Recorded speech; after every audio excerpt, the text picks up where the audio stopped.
Yes, good morning, dear students. Actually, there was a network issue. Again, the electricity issue was also there. So, I think now I am audible. Yes, sir. Okay. So, actually, I have joined from a different account from my mobile phone, and I will be sharing my screen from the laptop. Just wait. Okay. Good morning. Yes. So today actually we'll be taking one small topic that is 2-degree freedom system. Okay. So till now whatever analysis we have done, so that is done upon the single degree freedom system. That is to define the motion of the system only uh, one coordinate. Okay, so it is necessary. Okay, one parameter it is necessary to describe the motion in space. Okay, so now we will be taking a 2-degree freedom system, and on that system so we will be analyzing the vibration. Okay, so how the natural frequency will be for the 2-degree freedom system. So here, so we'll be taking a uh, two the 2-degree freedom system, as you can see in the figure A. Okay, in the screen. So here the two masses which are having different masses m1 and m2, so they are actually connected as shown in the figure with three different springs, you can see, whose stiffnesses are k1, k2 and k3. Okay, and why we will be calling it as a 2-degree freedom system? Because to define the motion of m1, so we need one single parameter, and to define the motion of m2, so we need okay, or to define the position of m2 we need another parameter. Okay, so two different parameters are necessary to define the position or to motion of the system. Okay, so that will be that is why it will be called it as a 2-degree freedom system. Though if you displace the two systems in the downward direction, they will be moving in the downward. Okay, but the system will be having a 2-degree freedom. Okay, so here let us consider the two bodies or the two systems are displaced with x1 to the m1 mass and x2 to the m2 mass. So these are the displacements which are actually given. Okay, initially means this is a free vibration. Okay, so here we will be assuming that x2 is greater than x1. Okay, so here x2 is greater than x1, we have assumed this one. uh, okay, so if you just draw the free body diagram under this displaced body or under this displaced condition, so what you will get? So here on this spring, one spring force you will get, so that will be on the upward side, so which magnitude is k1 x1, and in the downward side, as because of this x2, so there will be a relative velocity on the spring k2. Okay, as because x2 is greater than x1, so that is why we will be writing the spring force as k2 x2 minus x1, means stiffness into the displacement of the system or the spring. Okay, so here the acceleration that is x1 double dot. Okay, so similarly, so for this system m2, so k3 x2 will be the spring force, because when it will be displaced downward, the spring force will try to regain the original position of the system. Okay, or the original length of the spring, so that is why it will be pushing the spring or pushing the mass in the upward direction. That is why the direction of this spring force is in the upward direction, so k3 x2. Okay, and again here the spring is for this mass, it is getting compressed, isn't it? So this spring will be trying to regain its original length. Okay, so it will push in the upward direction with a spring force of k2 x2 minus x1, means on this spring, so in both the direction, okay, in the downward or in the upward, the magnitude of the spring force will be k2 x2 minus x1. Okay, so this will be the experience force by this spring k2. Now if you apply Newton's second law of motion for these two bodies differently, so what you will get? So inertia force will be equals to the summation of the external forces. Okay, so this is in the downward direction positive and this is in the upward direction, that is why it is negative. So for the same second system, okay, M2 system, so it will be M2 x2 double dot equals to, so this is in the upward direction, so here it will be negative and here it will be positive, K3 x2. Okay, oh yes, it is also in the upward direction, that is why it is also negative. Okay, now by rearranging these two equations, so we can write m1 x1 double dot plus k1, and here also you can see x1 term is there, so plus k1 because we will be taking it in the left hand side, so plus k1 and plus k2. Okay, so x1 term is there, so plus and minus, so it will be minus, so when you will carry it in the left hand side, so it will be plus. Okay, so plus k1 plus k2 x1, and here this term k2 x2 term will be remain it as positive. Okay, so similarly we can write this equation m2 x2 double dot plus k2 x2 just like the previous one. So x2 we will take it common, so k2 will be there and k3 will be there, so k2 plus k3 x2 and k2 x1, because this is minus, so it will be plus. Okay, so on the right hand side we will take this term, okay, k2 x1.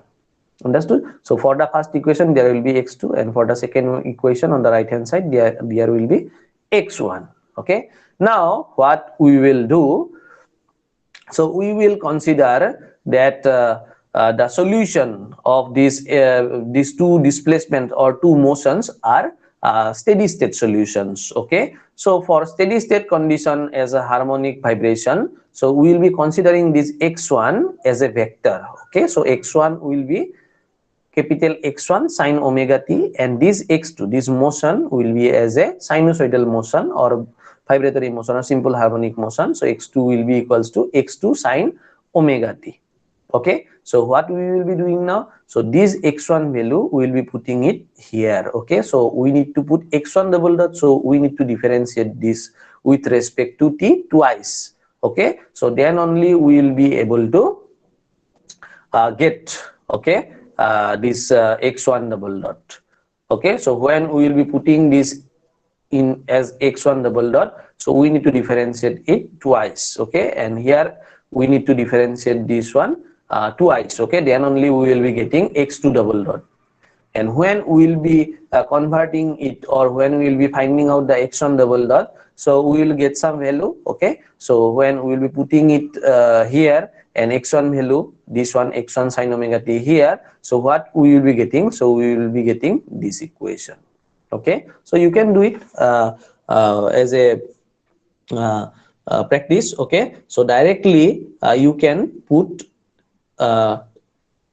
this equation. Okay, directly you can write this equation. So this is very simple, only you need to double differentiate this one. So after converting it, you will get this equation. Okay, so these are simple mathematical calculation. Then x2 double dot, again you need to find x2 double dot from here. Okay, so in the first differentiation you will get cos term, in the second differentiation you will get minus sine term. Okay, Sir, so I think Shivanujan Bharsho is waiting, sir. okay, just wait.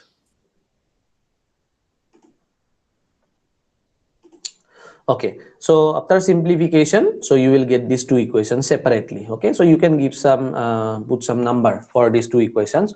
From the first equation, actually what actually I am getting, so x1, this amplitude, okay, steady state amplitude divided by x2, so you can see x1 by x2, so what you will get, so k2 divided by this bracketed term. Okay, very simple.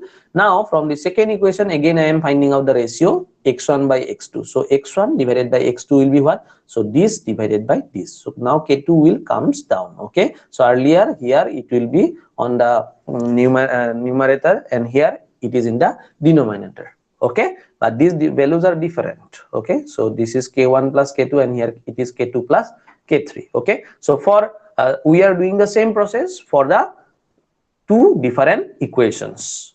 Understood? So this is the equation of motion for the first body. This is the simplified equation of motion. Sir, Okay, Bharso is waiting to join. wait, just wait. Yeah. Okay, thank you.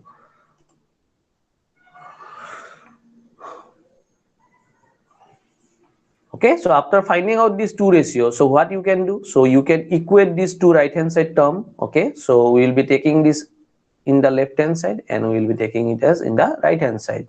Okay, so now we will be multiplying these two. Okay, so what you will get, so k2 square on the right hand side you will get, and this term multiplied by this term. Okay, so what you will get, you will get this one m1 m2. Okay, I have actually written the simplified equation directly, so one step you can write in between these two steps. Okay, so after getting that intermediate step, so you will be able to write this one. Okay, so directly actually I am writing, so this is minus m1 and this is minus m2, so it will be plus m1 into m2 omega to the power 4. Okay, then minus, so what you will get, so you will have to multiply this m1 with this k2 k3, so m1 k2 k3 plus m2 this k1 k2. Okay, so this will be in the omega square term, means in decreasing order of the degree, so I am writing this equation. Okay, then after that you will get some constant term k1 k2 k1 k3 k2 k3 equals to 0. Okay, so I have actually grouped these coefficients with the decreasing order of this omega. Okay, so here it is omega 4, here it is omega square, and here there is no omega. Omega equals to omega to the power 0, you can say. Okay, equals to 0, and this equation is the frequency equation. Okay, for a 2-degree freedom system, because we are finding out the solution of the equation of motion for a 2-degree freedom system under damped condition. Okay, so there is no damping system in this system, and we are not actually concerning on this damping system for the 2-degree freedom system, because it will be beyond our syllabus actually. So we will be only considering simple undamped free vibration. Okay, so for this equation, what is called as actually frequency equation, so these roots, okay, for these roots will give some values, okay, of omega, and omega values corresponds to the natural frequency or normal frequency of the system, isn't it? So here it is written actually, so the above equation is a quadratic equation in omega square. So as because this is omega to the power 4, so it is quadratic equation in terms of omega square, and this gives two values of omega square, isn't it? So if it is a quadratic equation, so it will give two roots.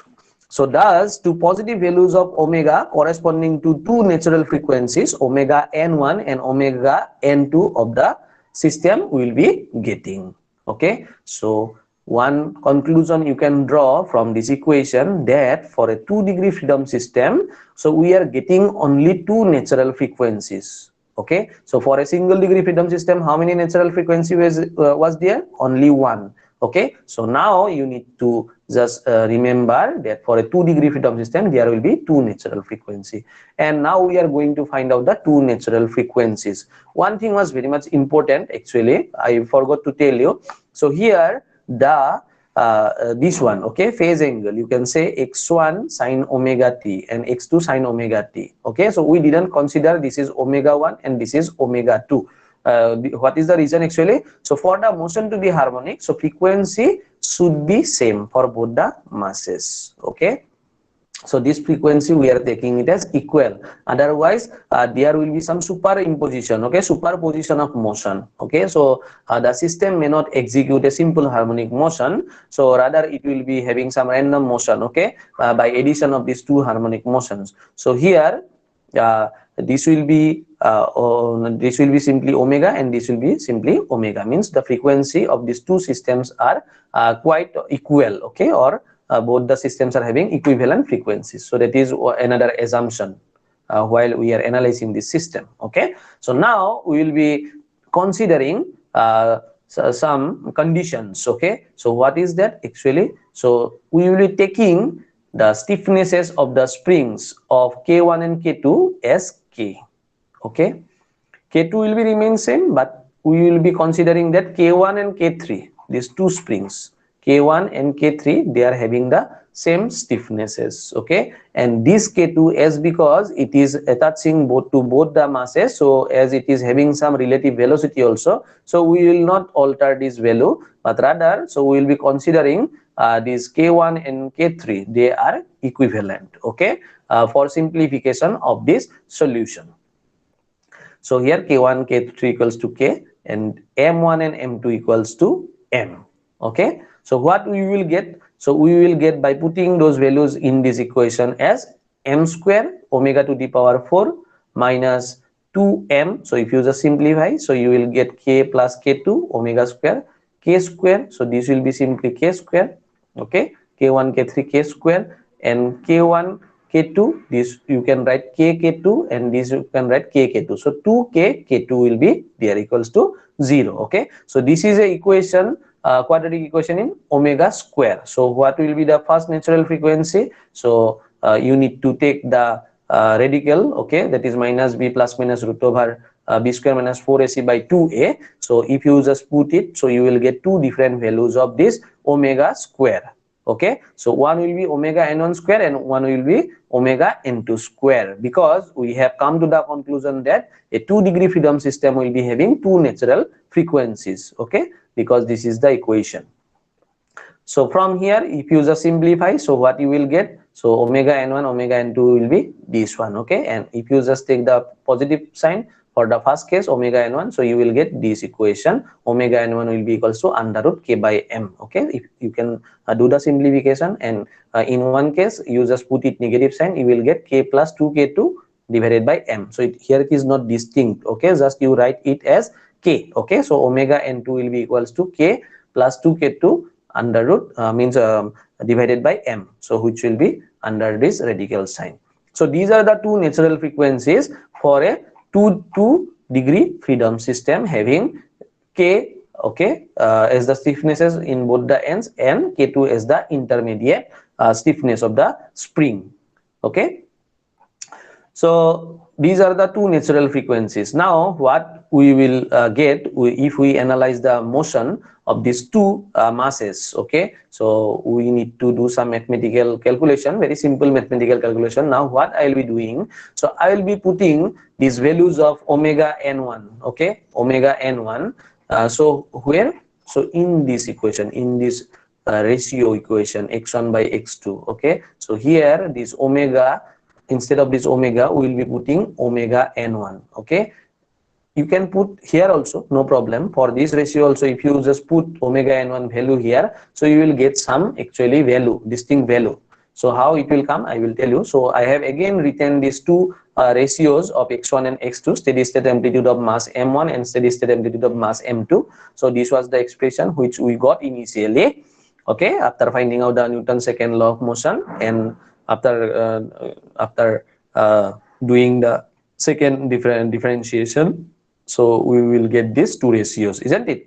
Now what we will be doing, we will be putting this value omega n1 in either of these equation. You can put it here or you can put it here, okay, under root k by m value. So what you will get, you will get x1 by x2. So why I will be writing 1, I will tell you, equals to plus 1, okay. So if you just put it in this equation, this value under root k by m for this omega square or omega, so you will get plus 1. And in the other case, when you will be putting this value, okay, in either of this equation, you will get minus 1, okay. So what actually it suggests, these are called as the principal mode of vibration. So this one represents the first principal mode of vibration, and these two represents the second principal mode of vibration. So basically, physically, what it means actually, so this means that when the system is vibrating with the first natural frequency omega n1, the mode shape is such that the ratio of the amplitude of the two masses is equal, okay, means this one. So if x1 by x2 is equals to plus 1, means with the first principal mode of vibration it will vibrate, so the vibratory motion of these two systems will behave in this way, means amplitude of these two systems will be same, okay. So amplitude of these two systems will same means what? So they will be having same graphical behavior, same wave, okay, cosine wave or sine wave, means they will be in the same phase leg, they will be in the same simple harmonic motion equation profile. Understood? So if you just remove this intermediate spring also, so there will not be any effect, okay, because when it is moving down, so this system is also moving down, m2 system is also moving down. When m2 system is moving up, m1 system is also moving up. So there is no effect, okay, on this intermediate spring when it is moving with this first principal mode of vibration, that is +1. Understood? And in the second case, when it is -1, so when this system will move down, so this M2 will move up. Okay, just like this. So if it is moving on the right hand side, the system will be moving in the left hand side. Okay, so just not actually this case, because they are moving in the downward or upward side. So you can just see that if the displacement in the right hand side means what? If this is the positive displacement, so here will be a negative displacement. So downward displacement will be positive and upward displacements will be negative. Okay, so you will get a contradictory curve. Okay, means the curves will be in opposite. Understood? So this is not the term, very simple thing. Okay, all the things it is written. If you just go by all this theory, so you will get this concept what actually I have told you. Okay, so here actually what you will get, so when the spring is compressed, so it is elongated, and when this other half is elongated, it is getting compressed. Okay, means what? The stiffnesses of the half of the spring will be having a stiffness of 2k2, twice the stiffness. Okay, so if you just cut it in this half, okay, of this intermediate spring, so you will get a stiffness of 2k2 on either side.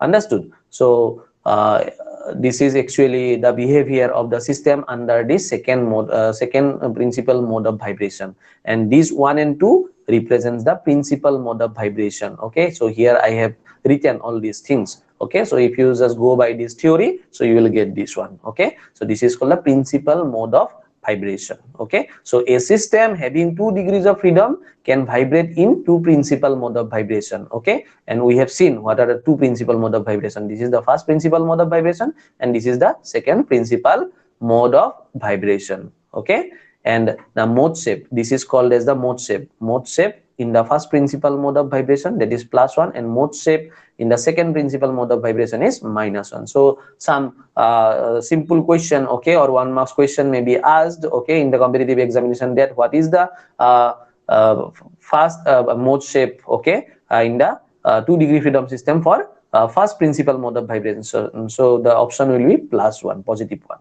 Okay, so similarly it is the second principal mode of vibration, okay, or the second mode shape. Understood? So if you don't write this one, okay, 1 suffix 1 and suffix 2, so it will be incorrect. Okay, so that thing you need to remember.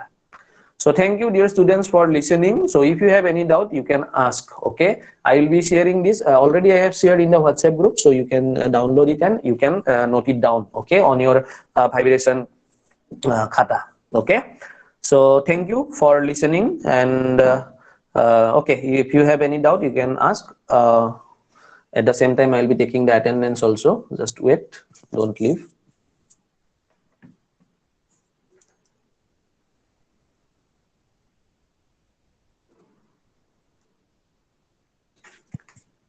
Thank you, sir.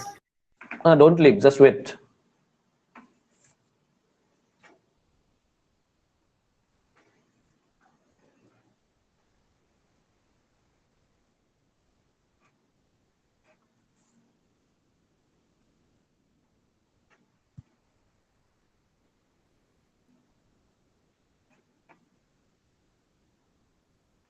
Yeah, I can see you are present, Sivanus.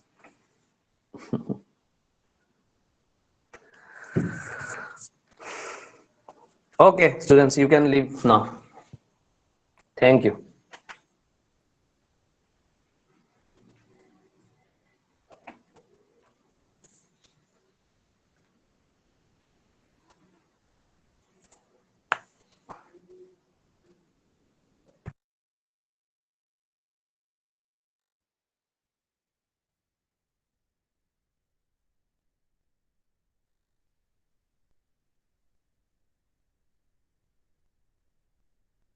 Oscar. Oscar.